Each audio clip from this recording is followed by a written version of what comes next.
ஏன் தாவேகா சார்பில் ஒருத்தர் கூட போகவே இல்லை? மாண்பு உறுப்பினர் தவறான கருத்து சொல்றீங்க. பள்ளிக்கல்வித்துறை அமைச்சர் அவர்கள். மாண்புமிகு பேரவைத் தலைவர் அவர்களே,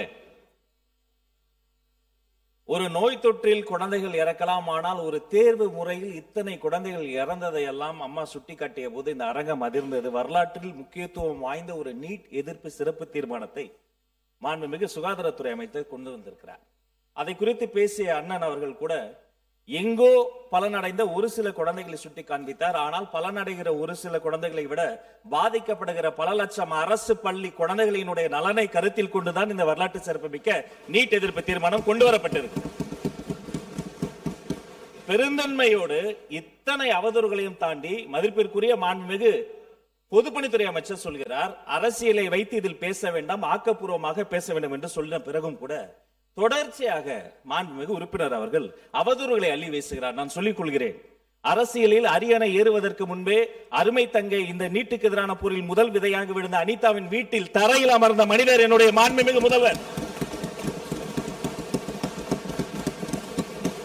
அனிதாவின் உடன் பிறந்த அண்ணன், உடன் பிறந்த சகோதரன், அனிதா வாங்கிய அந்த +2 மதிப்பெண்ணை டி-ஷர்ட்டில் போட்டு அலைந்த மாமனிதன் மணிரத்னம் மட்டுமல்ல, உடன்பிறவாத அண்ணனாக நின்று கொண்டிருந்தவர் என்னுடைய மாண்புமிகு முதல்வர்.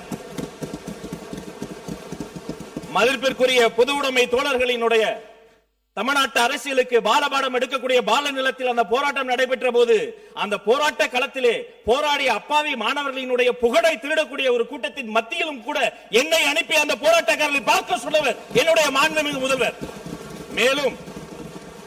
மேலும் அருமை உறுப்பினர் தமீமுன் அன்சாரி அவர்கள் குறிப்பிட்டதை போல அந்த பட்டினி போராட்டத்தை எடுத்த என்னுடைய தோழர்கள் புளியந்தோப்பு மோகன் உள்ளிட்ட அத்தனை பேரையுமே நான் மதிப்பிற்குரிய சுகாதாரத்துறை அமைச்சர் எனது அருமை தம்பி கொரோடா வாரிய தலைவர் அருமை தம்பி லயலாமணி பல முறை நேரில் சென்று பார்த்து போராடக்கூடியவர்களை சுற்றி இருக்கக்கூடியவர்களுக்கும் தேவைப்படக்கூடிய தண்ணீர் உள்ளிட்ட அனைத்து உதவிகளையும் செய்கிறோம் என்று சொன்னால் சென்றவர்கள் நாங்கள், எங்களை செல்ல சொன்ன மாமனிதர் மாண்புமிகு தமிழ்நாடு முதலமைச்சர்.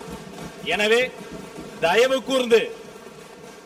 கூர்ந்து உங்கள் அரசியலை அப்பால் வைத்துவிட்டு இந்த வரலாற்று முக்கியத்துவம் வாய்ந்த இந்த தீர்மானத்தை வழிமுடிந்து இந்த மாமன்றத்தில் அனைவரும் ஒருமனதாக நிறைவேற்ற வேண்டும் உங்கள் மூலமாக கேட்டுக்கொள்கிறேன்.